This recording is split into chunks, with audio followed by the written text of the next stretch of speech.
Hello, my name is Bhaskar and welcome to Visaco's GMAT podcast. In this episode, we're going to be looking at more details that have come out about this GMAT online examination.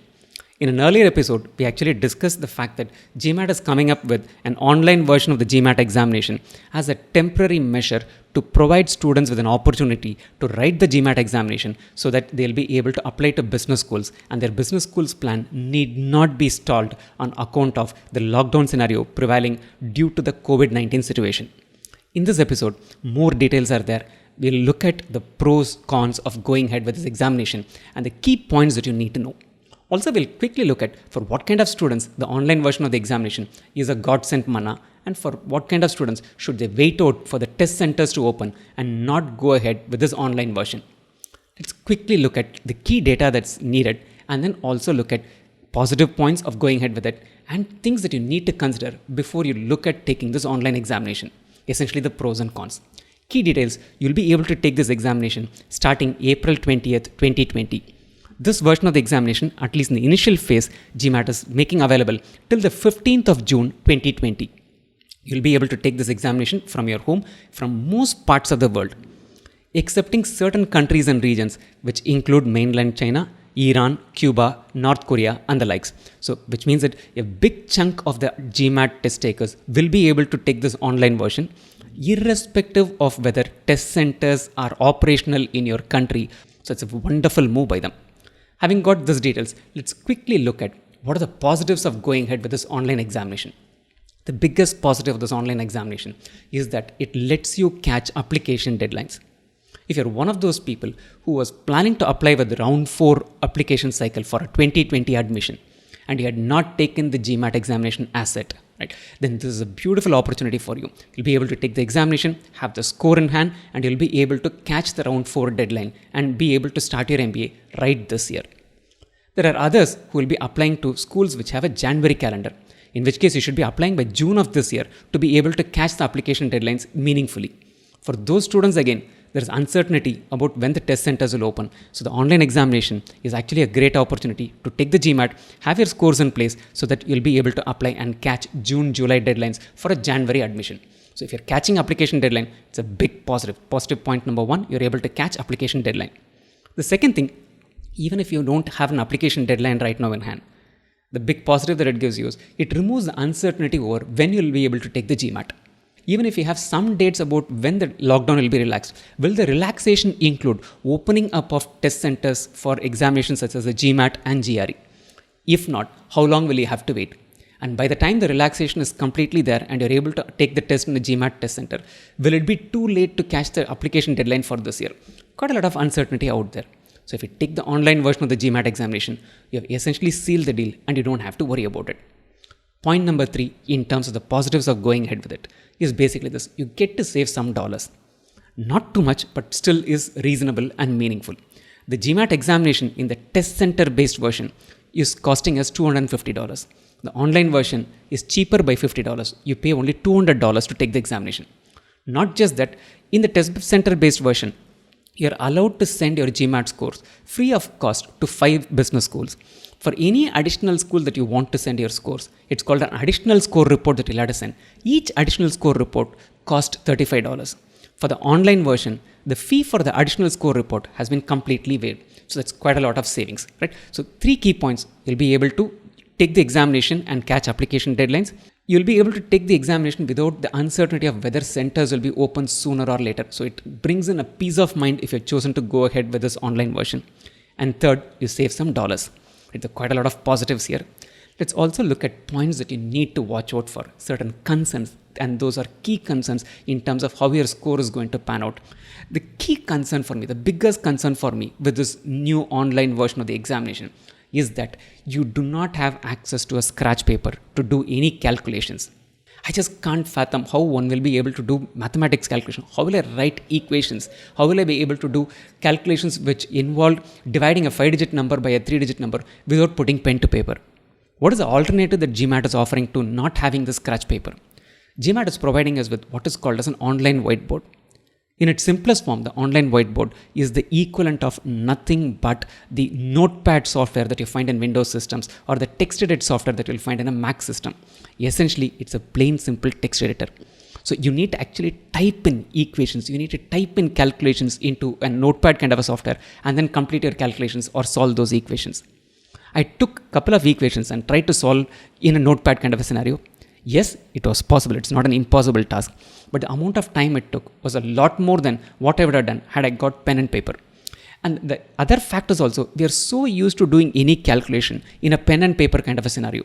Shifting it completely to a keyboard interface. You only have a keyboard as an input device to input things. You can't have a tablet. You cannot have a stylus to enter it. All of those devices are not permitted, which essentially means that it's going to take a lot more time to complete a calculation than what it would have taken had you been provided pen and paper.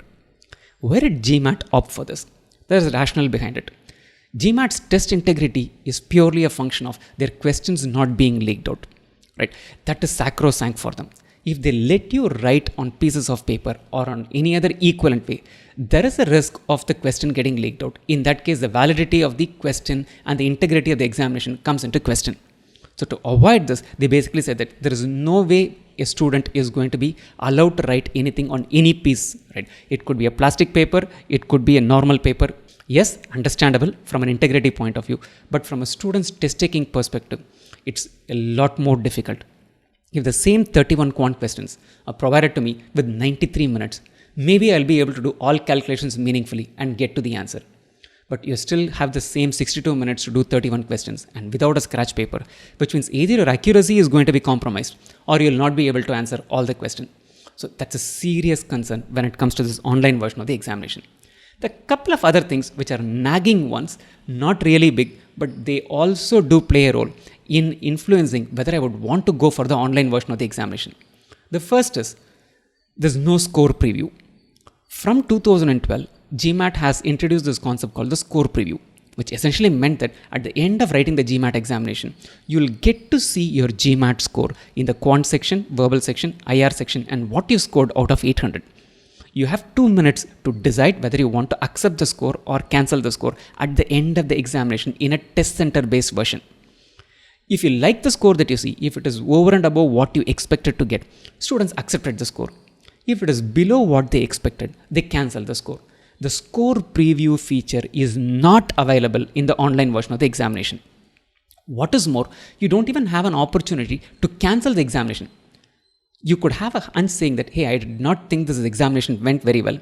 I'm not getting to see the score, but on a blind basis, I know that this is not a performance I'm happy about, so let me cancel the score. Even that option is not available. So if you choose to take the online version of the examination, at the end of the examination, your score will necessarily be made available to business schools for the next 5 years, to whichever school you're asking the scores to be sent. What is a pro or con about this? What is the big deal about it? The big deal about it is basically this. There are two kinds of students. Some people who would have gotten their first attempt, let's take an example, who scored a 560 in the GMAT, repeated the GMAT and then got a 650 and then went ahead and took the GMAT a third time and managed to get a 760. They'll have a beautiful story to write and they will have all these 3 scores available on their score report. They would have accepted each one of the test scores. They'll say that, hey, I knew that I was always a 760 material. But when I got a 560 the first time, I did not settle for it. I had the perseverance to work towards a higher score. In the second attempt, I managed to push myself to a 650.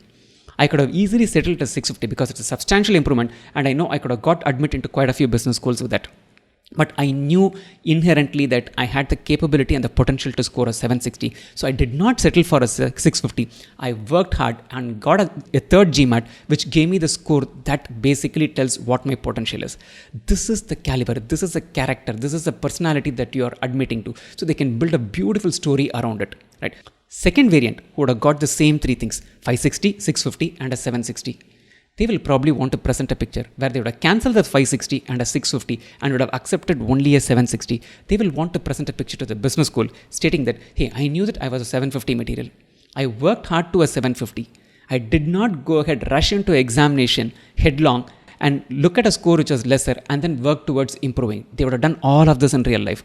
But they'll show only the 760. They'll say that I knew what my capability was. I knew how to plan and reach there, and I reached there. If the second variant who wants to present a clean slate to the business school, then the online examination comes in the way of doing that, unless the attempt in the online examination ended up giving you the score that you really wanted. That without a scratch paper is actually a questionable deal. Lastly, one other thing to keep in mind.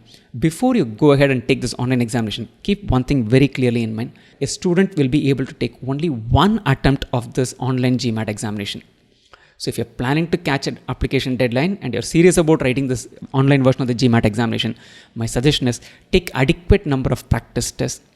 Get beyond the score level that you're having. For example, if you have a score target of 700 in the mock examinations, you get a 720 and above, which is when you're ready to apply and write this online examination. If the online version did not end up being what you expected it to, then you get to keep the score, and the next attempt is only when the GMAT opens up test centers. So lastly, who should take this examination and who should probably wait out? If you are someone who already has an application deadline to catch and it is really close, and you know that test centers are not likely to be open before that, you don't have a choice. You have to necessarily go and take this examination and apply in that particular round. Or if someone who has an admit from a school subject to the condition that you are able to produce a GMAT score of a level of 650 or a 680 or some such number, then you have an admit, and that admit is a provisional admit which will be converted into a final admit only with a GMAT score, and you probably have a 20-day window or a 1-month window to provide the GMAT score, then I think you don't have a choice. You have to go with the online version. For all others who are probably applying to the fall calendar of 2021, if your MBA is starting in August or September of 2021, you can take the GMAT as late as December of 2020, and you'll still be able to catch round 2 deadlines and get an admit for fall 2021 admission. So it's quite a lot of time. What should you be doing right now? Do adequate preparation for a GMAT. Take a lot of mock cats. Lockdown is a wonderful time to beef up your preparation. Even if you're working from home, you've saved time on commute. That's usually for a lot of people a couple of hours a day. That extra couple of hours invested into the GMAT preparation could go a long way in improving your score. Use this lockdown effectively to improve your score. That when the test centers are open, you're not left wanting to prepare some more. You're just raring to go. The first day, the second day the test centers are available, just go, write the examination, get a good score, bank it. If you don't have a deadline to catch, and if you're applying only for 2021, my suggestion is you should wait for the test centers to open. Before we leave, answer to last week's question. Last week's question was, what kind of numbers have 3 factors? Some of you had sent in your answers. You had sent in answers saying that perfect squares will have 3 factors. Perfect squares will have odd number of factors. Let's take the case of a number like 16. How many factors does 16 have? 1, 16, 2, 8 and 4. So it's got odd number of factors. What kind of numbers will have exactly 3 factors? Squares of prime numbers will have exactly 3 factors. That's the correct answer to this question. What is the question for this week? This week's question is this. We have 2 numbers, x and y. If I know that x is greater than y, can I infer that 2x will always be greater than 2y? Are there numbers for which 2x may not be greater than 2y? Until next time, stay safe, stay healthy, and stay motivated.